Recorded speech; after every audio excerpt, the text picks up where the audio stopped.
Right Srikakulam Kashibugga Venkateswara స్వామి ఆలయంలో తొక్కిసలాట ఘటనలో 9 మంది భక్తులు ప్రాణాలు కోల్పోయారు. 30 మందికి తీవ్ర గాయాలయ్యాయి. క్షతగాత్రులను హాస్పిటల్లో జాయిన్ చేసి చికిత్సను అందిస్తున్నారు.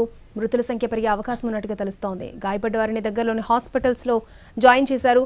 రైట్ పూర్తి డీటెయిల్స్ ని అందించడానికి మా ప్రతినిధి రవిచంద్ర మనకి లైవ్ లో అందుబాటులో ఉన్నారు.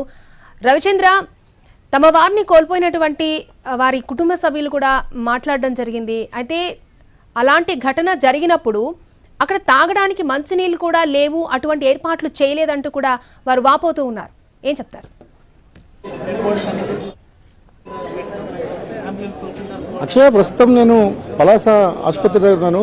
పలాస ఆసుపత్రిలోతో పాటుగా ఇక్కడ ఉన్న కిడ్నీ సెంటర్లో కూడా క్షతగాత్రులను చేర్చి వారందరికీ కూడా వైద్య సేవలు అందిస్తున్నారు. ఒకవైపు ప్రభుత్వం తరఫున తక్షణమే రెస్పాండ్ అయిన యంత్రాంగం కొంత సర్వీస్ ఇస్తుంది. అయితే పలాసలో జరిగిన ఈ దుర్ఘటనకు సంబంధించి బాధితులు చెప్తున్న సమాచారం కానీ లేదా ఐ విట్నెస్ ఇస్తున్న సమాచారాన్ని మనం చూసినప్పుడు ఖచ్చితంగా వైఫల్యం. అక్కడ ఏర్పాట్ల విషయంలో వేలాది మంది వస్తారు. ఈరోజు పర్వదినం అని తెలిసినప్పటికీ కూడా యాజమాన్యం ఎవరైతే నిర్వాహకులు ఉన్నారో నిర్వాహకులు ఏర్పాట్లు చేయడంలో తీవ్రంగా విఫలమయ్యారనేది అర్థమవుతోంది. ప్రస్తుతం ఇక్కడ ఏర్పాట్ల విషయంలో ఖచ్చితమైన వైఫల్యం ఉంది.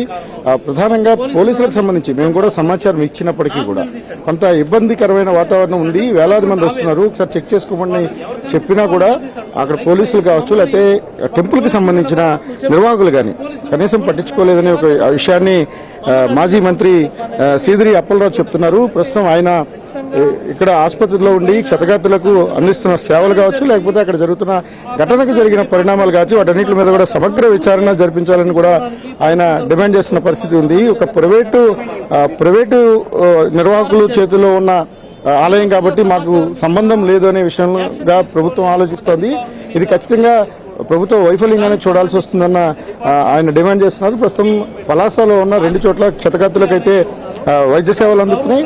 ఇక ప్రభుత్వ యంత్రాంగానికి సంబంధించినంత వరకు ఒక్కొక్కరుగా ఇప్పుడిప్పుడే చేరుకుంటున్నారు. ఇప్పటికే మంత్రులు కావచ్చు వారంతా కూడా ఇక్కడికి వచ్చారు. ఇక్కడికి వచ్చి బాధితులను పరామర్శించడంతో పాటుగా వైద్య సేవలు అందుతున్న తీరును కూడా అడిగి తెలుసుకుంటున్నారు. ఇక ఓవరాల్ గా ఇన్సిడెంట్ కి సంబంధించిన పూర్తి ఎంక్వైరీ జరగాల్సిన అవసరం ఉంటుంది. సామాజిక ఆసుపత్రి దగ్గర ప్రస్తుతం అటు బాధితుల ఆక్రందనలు కావచ్చు లేకపోతే ఎవరైతే క్షతగాత్రులు తీవ్రంగా ఇబ్బందికరమైన పరిస్థితులు ఉన్నారో వారికి మెరుగైన వైద్య సేవలు అందించాలని కూడా డిమాండ్ చేస్తున్న పరిస్థితి ఉంది. ప్రస్తుతం మన దగ్గర సీదిరి అప్పలరాజు ఉన్నారు. ఈ ఇన్సిడెంట్ జరిగిన తర్వాత ఆయనకు సమాచారం రావడం స్వయంగా ఆయనే సంఘటనా స్థలానికి వెళ్లి కొంతమంది బాధితులకు తక్షణ అత్యవసర వైద్య సేవలు అందించిన పరిస్థితి ఉంది. ప్రొఫెషనల్ గా ఒక డాక్టర్ కావడంతో ఆయనకు ఆ అనుభవం ఉంది కాబట్టి ఆయన వెంటనే అక్కడికి వెళ్లి వారందరికీ కూడా రెస్క్యూ చేసే ప్రయత్నం చేశారు. అప్పలరాజు గారు, ఏం జరిగింది అసలు? ఉదయం నుంచి ఎలాంటి పరిస్థితి ఉండింది అక్కడ? యాక్చువల్లీ మార్నింగ్ నుంచి కూడాను చాలా ఓవర్ క్రౌడ్ ఉన్నటువంటి సందర్భంలో ఆలయ నిర్వాహకులు ఏకాదశికి సంబంధించి ముందస్తుగా వాళ్ళ అనుమతుల కోసమని చెప్పి పర్మిషన్ పెట్టడంతో పాటుగా ఈరోజు కూడా 10 గంటల సమయంలో ఆలయ నిర్వాహకులు ఫోన్ చేసి పోలీసులకి ఇక్కడ చాలా పెద్ద ఎత్తున క్రౌడ్ ఉంది, మీరు ఇక్కడ రావాల్సినటువంటి అవసరం ఉంది పోలీసులకని అడిగితే మీరు ఈ టైం ఇప్పుడు ఫోన్ చేస్తే మేమేం చేస్తామని చెప్పి తిరిగి ఆలయ ధర్మకర్తకు మందలించినటువంటి పోలీస్ సిస్టమ్ ఇక్కడ మా దగ్గర ఉంది. మేము అనేక సందర్భాల్లో ఇక్కడ ఉన్నటువంటి పరిస్థితుల్ని చెప్పాం మేము, but nobody bothers about. ఇక్కడ పోలీసులే కాదు రాష్ట్ర వ్యాప్తంగా పోలీసులందరూ కూడా వాళ్ళ జాబ్ చార్ట్ ఒకటి పొలిటికల్ జాబ్ చార్ట్ తప్ప regular police manual law and ఆర్డర్కి సంబంధించినటువంటి పోలీస్ మాన్యువల్ని ఎక్కడ ఫాలో అవడం లేదు. ఎక్కడైనా ఫాలో అయ్యే పరిస్థితి ఉంటే ఈ రకమైనటువంటి సంఘటనలు మనం ఖచ్చితంగా నివారించవచ్చు. ఇవ్వండి, పోలీసులు తెలుసు కదా, ప్రతి శనివారం ఇక్కడ 10,000-15,000 మంది భక్తులు వస్తున్నారు అన్నది. ప్రతి శనివారం వస్తున్నారు, ప్రతిరోజు ఒక 2,000 మంది భక్తులు వెళ్తున్నారు. పోలీసులు తెలుసు అది. మరి ఈరోజు ఏకాదశి సందర్భంగా ప్రత్యేకంగా ఏర్పాట్లు చేసుకున్నారు ధర్మకర్తలు వారు. పోలీసులకు తెలియజేశారు. మార్నింగ్ కి చాలా పెద్ద ఎత్తున క్రౌడ్ ఉంటే ఆ విషయాన్ని కూడా పోలీసులకు తెలియజేశారు. అయినా సరే ఒక్క పోలీసు కూడా అక్కడికి వెళ్ళలేదంటే వాళ్ళకి దానిపైన ఎలాంటి ఆసక్తి లేదు. ఏది జరిగితే జరిగిన మాకేంటి సంబంధం, మాకేదో రాజకీయ నాయకులు అధికారంలో ఉన్న వాళ్ళు ఏవో 4 పనులు చెప్తారు, ఆ పనులు మేము చేస్తే మా పని అయిపోద్దన్న భావంతో ఉండటం వల్ల జరిగినటువంటి దుర్ఘటన నేనైతే భావిస్తా ఉన్నా. ఈ సందర్భంలో రాజకీయ వ్యాఖ్యలు చేయడం కరెక్ట్ కాకపోయినప్పటికీ ఆవేదనతో దుఃఖంతో వ్యవస్థలో వాళ్ళు చేయాల్సినటువంటి పనులు చేయడం లేదు, చేయలేకపోతున్నారు అన్నటువంటి ఆవేదనతో అయితే నేనైతే మాట్లాడతాను.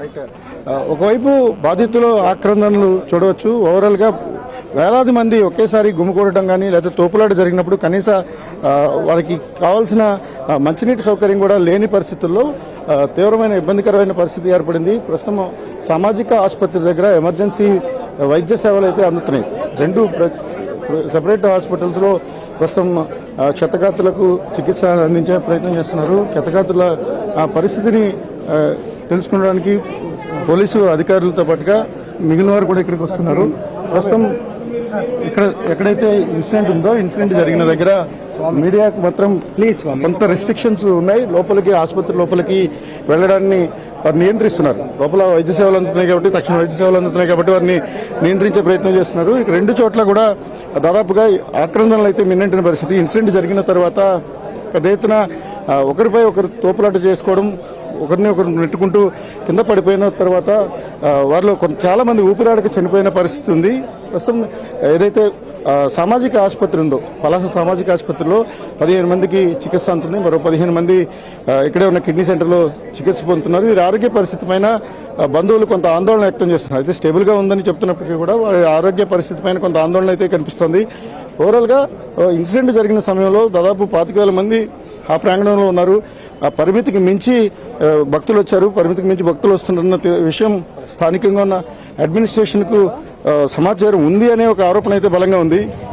నిజంగానే సమాచారం ఉన్నప్పుడు వారు ఎందుకు రెస్పాండ్ కాలేదనేది ఒక విషయం. అయితే ఒక ప్రైవేటు ట్రస్ట్ నడుపుతున్న లేదా ప్రైవేట్ వ్యక్తుల ఆధ్వర్యంలో ఉన్న ఆసుపత్రి విషయంలో ఎందుకు అజాగ్రత్తగా ఉన్నారు? ఈరోజు ఏకాదశి పర్వదినం, దాదాపు అన్ని దేవాలయాలు రద్దీగా ఉన్నాయి.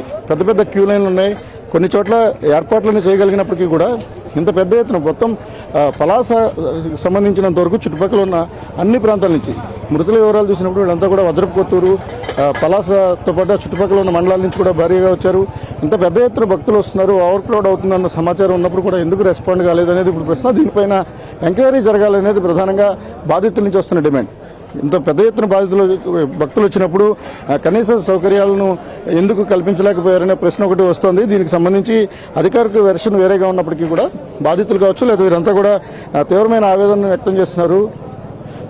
పుణ్య రోజు ఇవాళ చాలా మంచి రోజు, దేవుడికి దర్శనం కోసం వస్తే ప్రాణాలే పోయినాయని ఆందోళన చెందుతున్న పరిస్థితి. ఓవరాల్గా ఇక్కడ క్షతగాత్రుల ఆహాకారాలు అయితే లోపల ఉన్నాయి. వారందరికీ కూడా ఎమర్జెన్సీ వైద్య సేవలు అందుతున్నాయి. మెరుగైన వైద్యం కోసం కొంతమందిని ఇక్కడి నుంచి విశాఖపట్నానికి షిఫ్ట్ చేసే అవకాశం కూడా ఉంది. ప్రస్తుతానికి ఆ నిర్ణయం తీసుకోవాల్సిన అవసరం అయితే ఉంది. ప్రస్తుతం వీరందరికీ కూడా వైద్య సేవలు అందుతున్నాయి. సీనియర్ అధికారులు ఇక్కడే ఉండి వైద్య సేవలు అందుతున్న తీరును పర్యవేక్షిస్తున్నారు. కారణాలపైన ప్రస్తుతం విశ్లేషణ జరుగుతున్న పరిస్థితి ఉంది. రవిచంద్ర, క్షతగాత్రుల పరిస్థితి ఏంటి? అంటే మృతుల సంఖ్య కూడా పెరిగే అవకాశం ఉందంటూ వార్తలు వస్తూ ఉన్నాయి. సో ఎవరికైనా క్రిటికల్ సిచ్యువేషన్ ఉందా? అంటే ఒకరిద్దరి పరిస్థితి కొంత ఆందోళనకరంగా ఉన్నప్పుడు చెప్తున్నారు. ఒకవేళ నిజంగానే అంత సీరియస్ ఉన్నప్పటికీ కూడా బేసిక్గా ఇక్కడ వైద్య సేవలు అందించిన తర్వాత మాత్రమే వీరిని ఇక్కడి నుంచి షిఫ్ట్ చేయాల్సిన అవసరం ఉంటుంది. ఎంతమందికి వాళ్ళ ఇబ్బందికరమైన పరిస్థితి ఉందనే దాన్ని తెలుసుకునే ప్రయత్నం చేద్దాం. ఒకసారి ప్రస్తుతం అధికారులంతా కూడా హరీగా ఉన్నారు. ఇక ఎవరినైనా ఒకవేళ అవసరమైతే ఎమర్జెన్సీ వైద్య సేవలు కావచ్చు లేదా మెరుగైన వైద్య సేవలు అవసరమైతే వారిని షిఫ్ట్ చేసే అవకాశం కూడా ఉంటుంది. ప్రస్తుతానికి ఉన్న ఎవరైతే 30 మంది ఉన్నారో 30 మంది పరిస్థితి దాదాపుగా స్టేబుల్గానే ఉందని చెప్తున్నారు. ఎక్కువ మంది ఊపిరాడకని పరిస్థితిలో తోపులాట జరిగినప్పుడు సహజంగానే ఊపిరాడని పరిస్థితి ఉంటుంది కాబట్టి ఆ కారణంగా ఆ ప్రాణాలను కోల్పోయినట్టుగానే ప్రాథమికంగా భావిస్తున్నారు. ఇక ఇన్సిడెంట్ జరిగిన తర్వాత ఫస్ట్ ఎయిడ్ అయితే దాదాపుగా ఇక్కడ ఉన్న హాస్పిటల్లో జరిగింది. ఇక్కడ నుంచి మెరుగైన వైద్య సేవలు ఖచ్చితంగా అవసరం కావచ్చు. వారిని ఇక్కడ నుంచి తరలించడానికి కేజీఎస్తో పాటుగా ప్రైవేట్ ఆసుపత్రులకు కూడా ఇప్పటికే యంత్రాంగం సమాచారం ఇచ్చి ఉంది. ఏ క్షణానైనా వీరు అవసరమైన మేరకు ఇక్కడి నుంచి తరలించే పరిస్థితి అయితే కనిపిస్తోంది. ఎంతమందిని తరలించాల్సి ఉంటుంది అనేది కొంతసేపులో డాక్టర్లు నిర్ధారించబోతున్నారు. ఓకే రవిచంద్ర.